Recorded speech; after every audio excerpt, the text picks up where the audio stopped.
I thank my right honourable friend for giving way. Does she agree and share my concerns that by the government's own estimates, 300,000 people will be pushed into relative poverty by 2030, and as a result, they're actually going to need to rely on council services, which are already severely oversubscribed? And does she agree that these cuts without funding for council emergency services will only be a disastrous combination which actually risks exasperating the pressures faced by our local councils already? Thank you, Chair.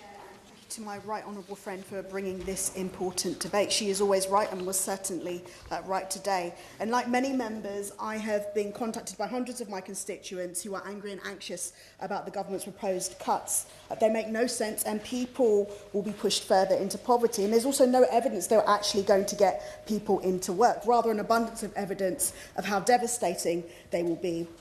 My biggest fear overall is that we may ultimately count the cost of these cuts in lost lives. Lest we forget that study that attributed 330,000 excess deaths in Britain between 2012 and 2019 to the last round of austerity cuts.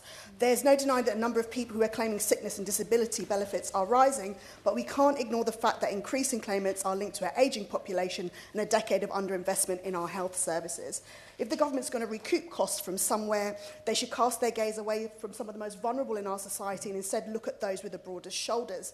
Disabled people already bore the brunt of the cuts under the last government, while UK billionaires saw their wealth triple.